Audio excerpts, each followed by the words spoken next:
So animal protection legislation and policy form the backbone of our mission to protect animals across all of Massachusetts, which, because of the efforts of our advocacy team, boasts some of the strongest animal protection laws in the country. Animal cruelty is a felony crime in Massachusetts instead of a misdemeanor because of the efforts of the MSPCA-Angell.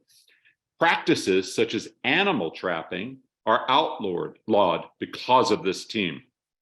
And animal products like meat and eggs sold in Massachusetts come from animals living in much more humane conditions because of our organization's work. But we are not resting on our laurels. Our advocacy director, Kara Holmquist, and attorney, Lindsay Legere, are about to tell you more about our plans for 2023 and beyond. So folks, over to you. Thank you so much, Neil. And thank you everybody for joining us this afternoon. We're really looking forward to hearing about your questions and hope to give you a nice introduction to our work in the advocacy department. We work a lot with elected officials, as you will hear about. Next slide, please, Ellie. This photo is from earlier this month at the MSPCA's Nevins Farm, where we gave these 6 state legislators a tour and spoke about our programs with them. I love our organization so much, and part of that is because we are so unique and we have such comprehensive programs. We have so much firsthand experience that really drives our advocacy. Showing off our facilities and explaining what we do is an informative and fun part of our work.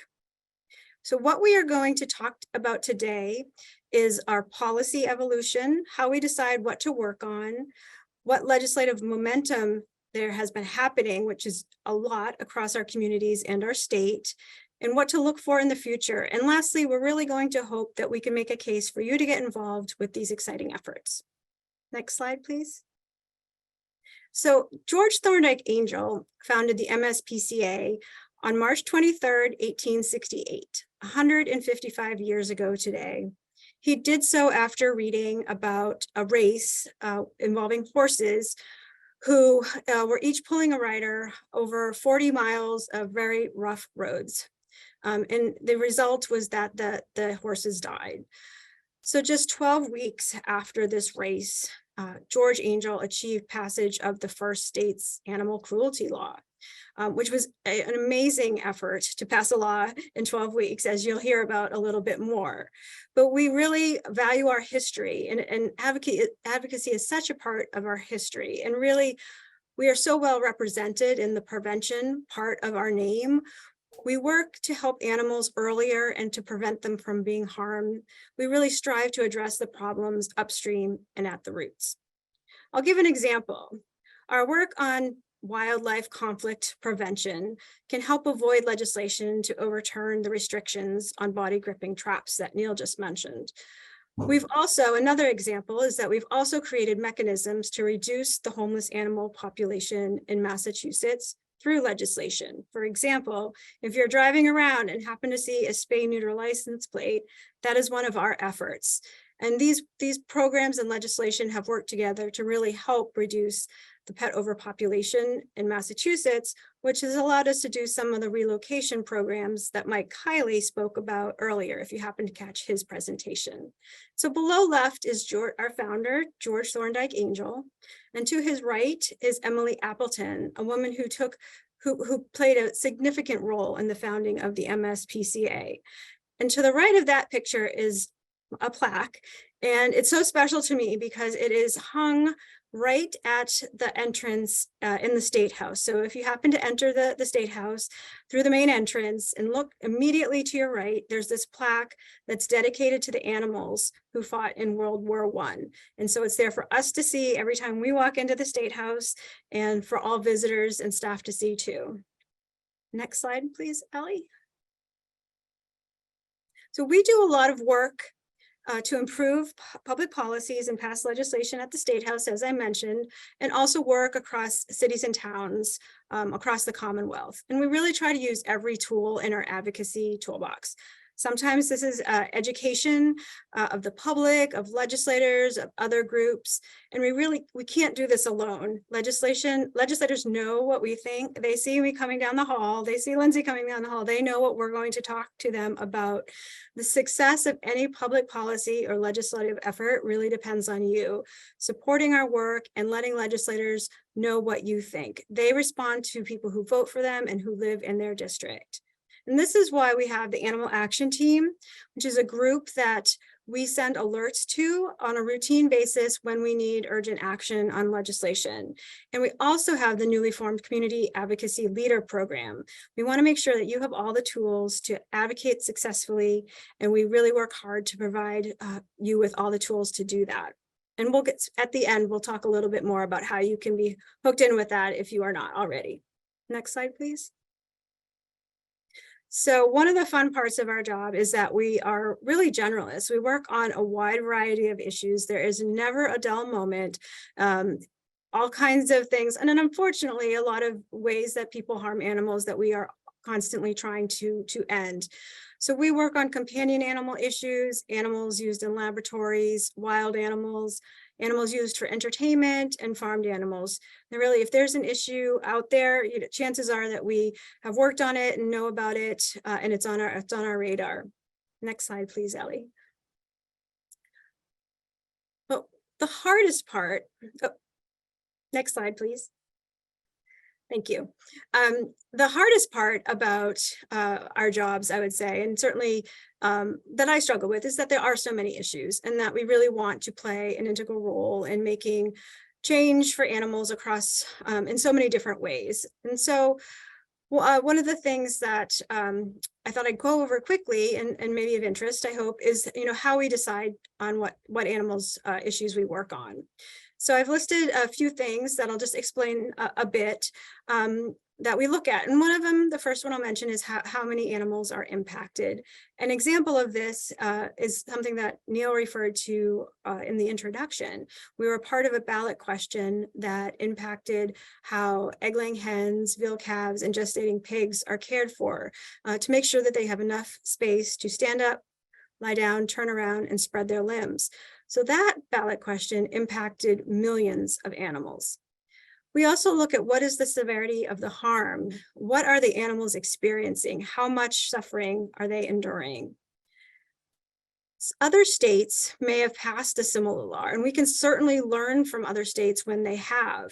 Not only can we explain or explain to legislators what other states have done and how it has worked, we can learn from anything that they would change that would be different.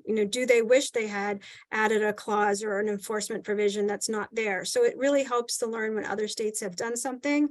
And as much as Massachusetts is a leader in many, many ways, it is really helpful to have the information from other states, if it does exist.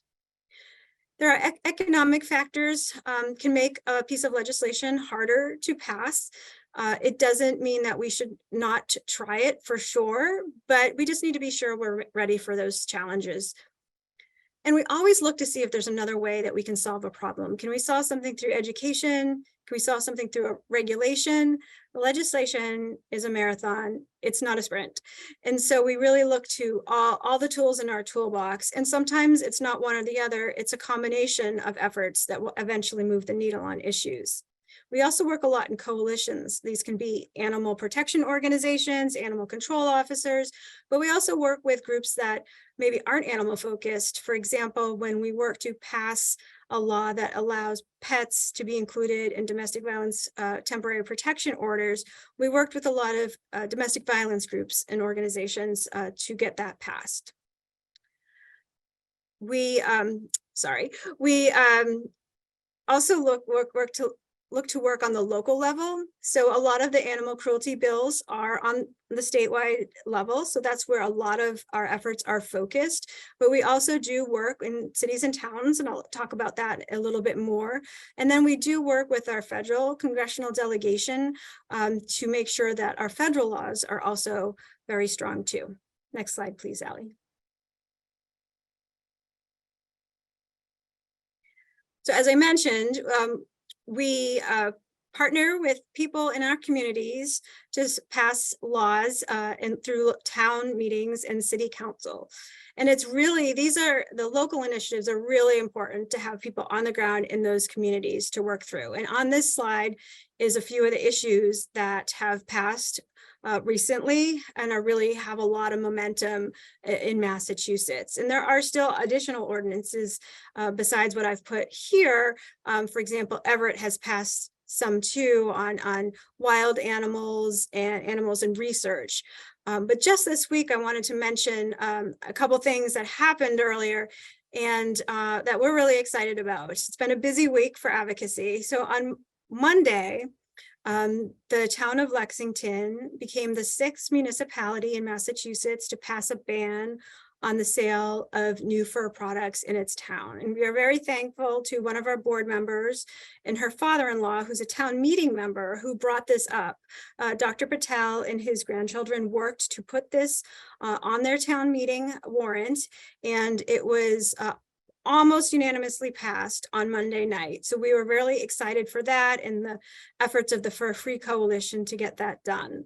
Then just yesterday, we were at Boston City Hall Council, and we worked with Councilor Braden to introduce an amendment to ordinance that passed in 2016. The 2016 ordinance prohibits the sale of dogs, cats, and rabbits in pet stores in the city of Boston. Boston was the first municipality to pass an ordinance like that. And the amendment that was filed on Wednesday would allow guinea pigs to also become part of that ordinance. And this is a really good example, I think, of how a lot of our advocacy is impacted by what we are seeing, whether it's in our adoption centers, in our law enforcement department. What we are hearing and learning from our shelters and shelters across the state, this is not limited to us, is that there is really an overpopulation of guinea pigs right now. It was increasing before the pandemic, but certainly the pandemic played into it. And so it makes sense to include those animals under that ordinance. For state legislation, you might have heard of some of the victories that happened last year. It was a challenging session because for most of the 2-year legislative cycle, we were remote and the State House was closed. So being an advocate remote it presents some challenges, but we're really glad to see some legislation passed. And one of those is Nero's Law, which was really popular and I know has been covered in the press quite a bit. And that would allow police dogs who are injured in the line of duty to be transported in an ambulance and be treated by EMTs until they could get to a veterinary hospital or clinic. And that law was passed after Sergeant Gannon on the Cape was killed in the line of duty and his dog Nero was injured. Another bill that passed that did also receive some press you may have heard about is called the Beagle Bill, and now the Beagle Law. We had a large case that we assisted with the placement of a large number of beagles that came from a research facility. And this really helped raise awareness about animals who are used in research. And this bill would ensure that at the end of their research time, if they were healthy, that dogs and cats must be adopted out. So it's really providing a happy second chance for those animals used in research. And the last bill I'll mention is a poaching bill. And this was sort of more of the marathon type bill. It was filed for several sessions, which is not unusual in the legislature at all. And it cracks down on illegal hunting, such as when animals are killed out of season, which can orphan their offspring. And one of the things that's really important to us, because we're involved in so many pieces of legislation, is that our role doesn't stop just after the bill is signed into law by the governor. We really work to make sure that any law we pass or are involved in is implemented fully. That's sort of the second part of the work. And we just the law is not only, so good as it's actually working. And so we need to always make sure that the right people have the information, and we're continually educating people about the laws. An example of that is a law that we passed a few years ago relating to animals in hot cars. And so every time it starts to get warm, that first spring day that, it starts to get a little bit higher, we really try to do public education around that to make sure people are thinking about that and the law at that time of year. Our current legislative session started in January. It's a 2-year session, so we'll be working on the bills that I'm going to mention shortly throughout the next year and a half. Next slide, please. Thank you. So this session, we have a new governor, of course, and a new administration. So we're working now to lay the groundwork for a productive relationship with them in the years to come. This involves connecting with key officials, discussing priorities, and making recommendations to best protect animals in our state. We are also working to empower citizen advocates across the Commonwealth and passing protection laws in their own communities, and deepen this as we roll out our new community advocacy leader program, which you'll hear about in a few minutes.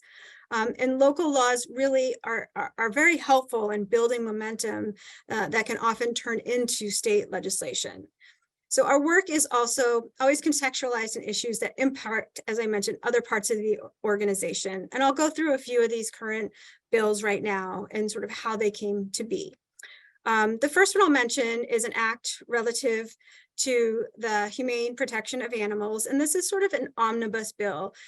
Anybody who's sort of following our work might remember the pause bills that have passed in 2016 and 2018, which was really an omnibus bill of a bunch of really great provisions to help protect animals. So this is another one that contains a lot of provisions that in different ways would make Massachusetts stronger for animal protection. And it would give law enforcement officers and officers in the communities the tools needed in order to intervene at an appropriate time, to avoid the worst outcomes, to prevent situations that are harmful to animals from escalating, and also to stipulate appropriate pre- and post-conviction conditions.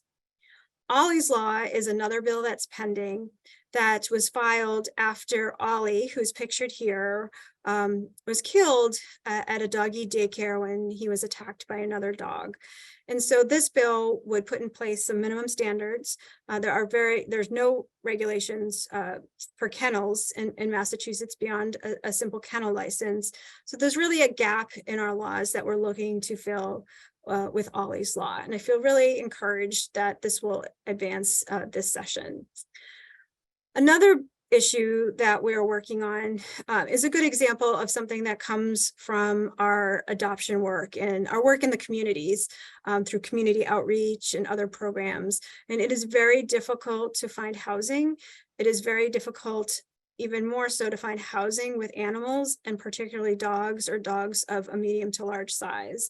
So we are working on legislation to help keep families together, to help keep people with their animal family members by removing some restrictions, state aided housing that can discriminate based on a type of dog or a size of dog. It is also very difficult to get insurance for certain breeds of dogs or dogs that happen to look a certain way. So we're really working to keep families together through that legislation. We're also working to pass a statewide bill like the Boston Ordinance I mentioned earlier that would prevent animals from being sold in pet shops, certain animals. And we're also, again, working to stop the dangerous and archaic practice of traveling animal acts using exotic animals, and also working to ensure Massachusetts companies make use of the many superior alternatives to animal testing that are available. Next slide, please, Allie. So in addition to our policy and legislative work, we also provide assistance to the public and our supporters on wildlife conflict prevention. So with a grant from a foundation, the Terriot Foundation, we've been able to help hundreds upon hundreds of individuals and communities, mostly in the Berkshires and in Western Massachusetts, learn and implement tools to coexist humanely with our wild neighbors. So this work includes providing educational talks and collateral. The image at the right is of a coyote pamphlet that we are distributing widely now. And we also offer financial assistance in Western Massachusetts to install water flow devices, which is the picture on the left of the screen, the bottom left. It's a site that would have been flooding due to beaver activity, but has this device which allows the water to flow freely, which prevents the need for removing the animals. And sometimes that is done through trapping. So this is a really humane and successful method. And we also, through that foundation, have helped provide bear-proof receptacles. You can see that other picture on the bottom of a bear desperately trying to get into a trash can. The top picture here is a interactive program we have called the Intruder Excluder, where folks can go in, go through a series of steps to click on the area where they're having a conflict in their house or garden, maybe the footprints to help identify the animal, and lead the user through steps to solve that problem. And the really great thing about our wildlife work is that that the humane solutions, the best things for the animal, are almost always the most cost-effective and long-lasting. And preventing conflicts, this way ensures that animals aren't harmed, and also ensures that policies can't be put in place or won't be put in place that harm animals. So thank you. I'm going to turn it over now to Lindsay. Thanks so much, Kara. Good afternoon, everybody. And thank you to all of you who took the time out of your day to join us to learn more about the great things that our advocacy team does to improve animal welfare legislation on the local, state, and federal level. As Neil mentioned earlier, my name is Lindsay Legere. I'm MSPCA's staff attorney for our Animal Protection Division, which we also refer to as the APD.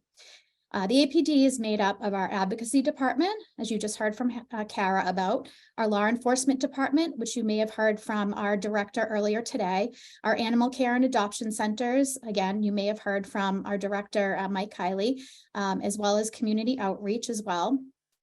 Before joining MSPCA in November of 2021, I was a prosecutor for almost 11 years in the Essex County District Attorney's Office, where I prosecuted animal cruelty cases in addition to other crimes in both the district and Superior Court.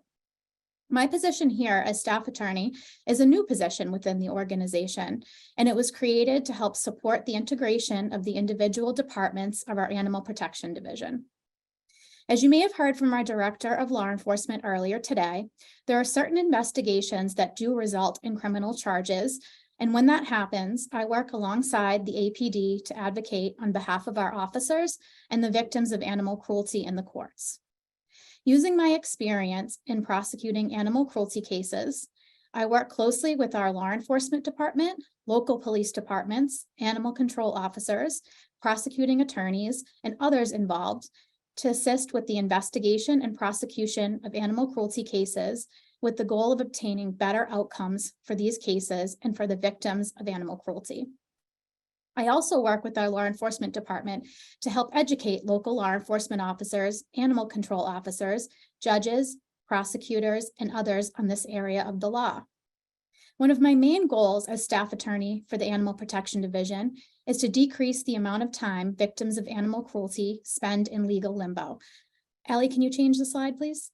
While they're waiting for homes away from their abusers. As you can see from the graph on your screen, my work alongside our Law Enforcement Department and in assisting local law enforcement and prosecuting attorneys has decreased the amount of time animals seized as evidence in criminal cases spend in legal limbo by about 50%. I've done this by effectively using a specific statute we have here in Massachusetts, which we refer to as the bond statute. When there's a case of cruelty where the owner is unwilling to surrender their animals, law enforcement must seize the animal to ensure their safety and well-being, which can often leave those animals in legal limbo. Ellie, can you advance to the next slide, please? Animals are considered property under the law, and if seized from a defendant, they must be held as evidence until the criminal case is resolved, which can sometimes take several years. Because they are evidence in a criminal case, the animals cannot be placed up for adoption and are oftentimes held at an animal shelter or animal control facility for the duration of that case, which has negative impacts on the animal and is also a huge financial burden for whoever seizes and holds those animals during the pendency of the case. MSPCA is often saddled with large costs to care for these animals we seize in our cases, and especially in seizures involving large numbers of animals. The only mechanism in the law that remains available to gain custody of these animals, which would reduce the time an animal is left in legal limbo and reduce the cost of caring for them, is through the use of this bond petition process, which I just mentioned. Our advocacy team was integral in the drafting and lobbying for the passage of the bond statute, which states that when an animal is removed from the care of a defendant who has been charged with animal cruelty, law enforcement has a mechanism to ensure the means to feed and care for that animal while that case is going through the system. The reasonable costs of care can include daily boarding fees, veterinary costs, medication costs, and costs of food.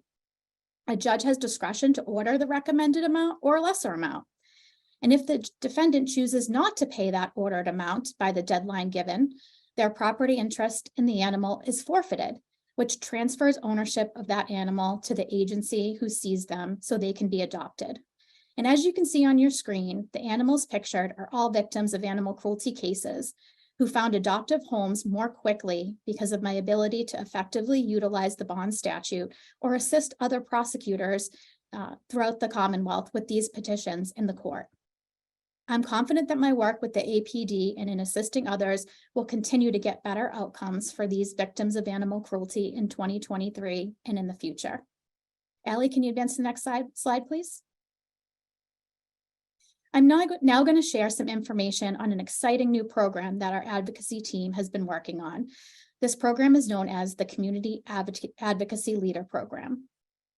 The program was created to empower those who wish to become more deeply involved in protecting animals in Massachusetts. Individuals in this program, who are also referred to as CALs, play a key role in helping to pass state and local legislation to protect animals by working on a grassroots level within their legislative district to ensure that their state representatives and state senators support and understand the importance of animal protection legislation. Many of you may already be on our animal action team. The CAL program is a more in-depth program for those who want to be more involved and take a leadership role in their communities.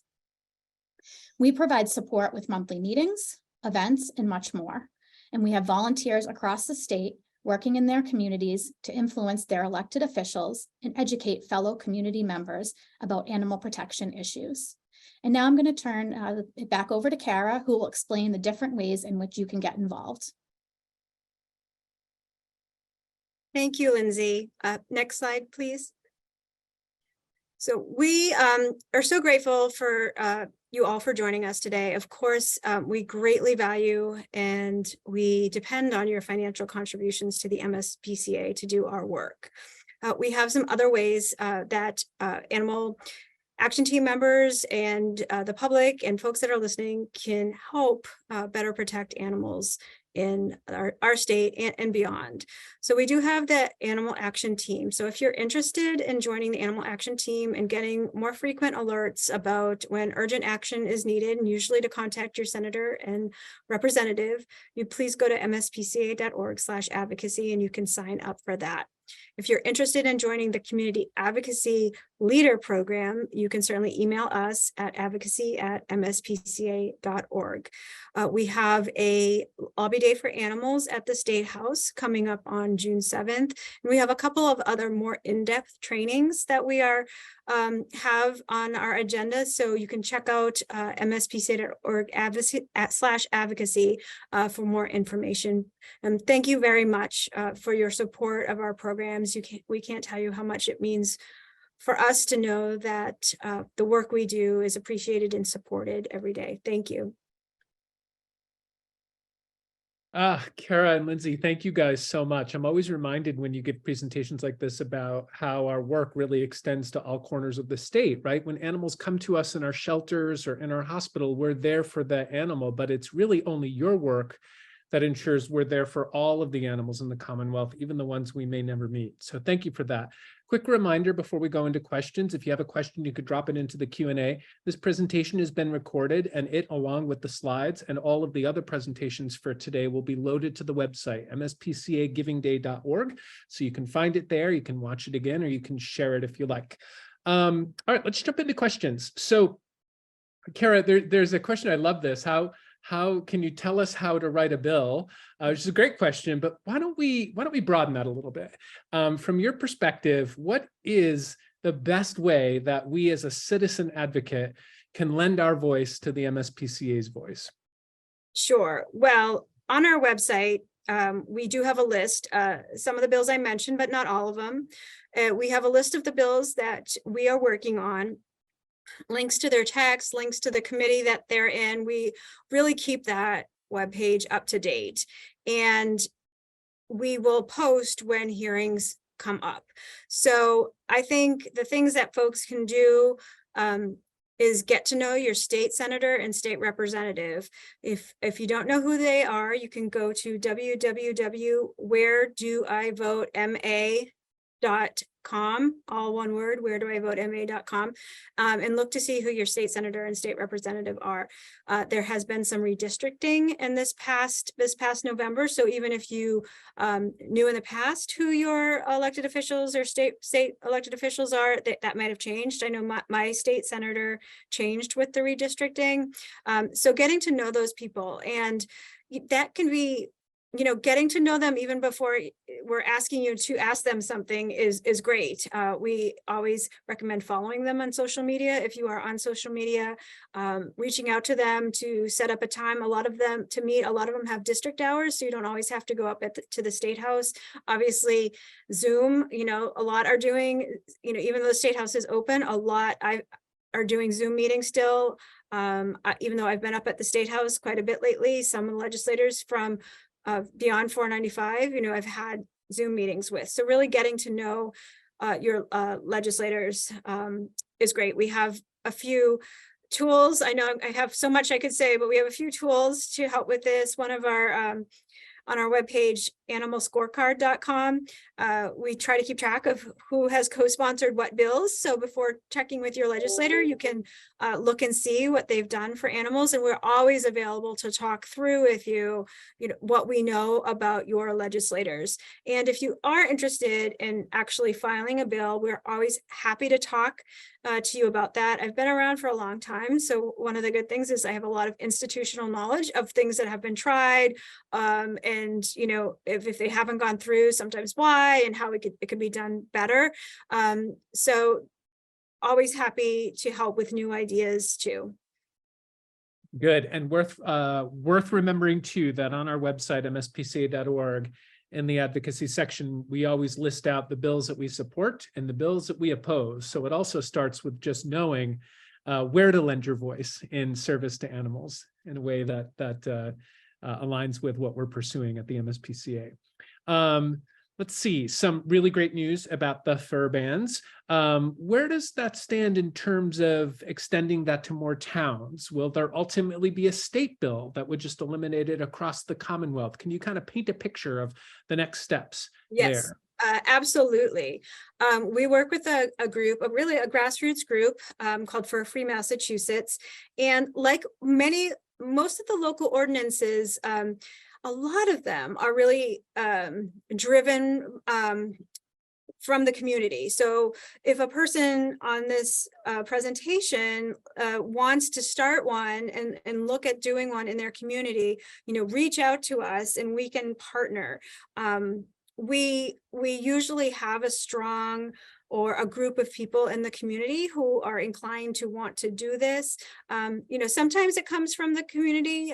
We've worked with a mayor who is really involved in animal issues and wanted to do something, but almost always it's a group of people, a person with an idea, a person with some energy to want to tackle this, and then we can help provide the information. We have the fact sheets. We know kind of every city and town is different, but we've done enough of these to know generally how it works and sort of pitfalls to avoid and things like that. So we're really, if anybody is interested, please email us at advocacy@mspca.org.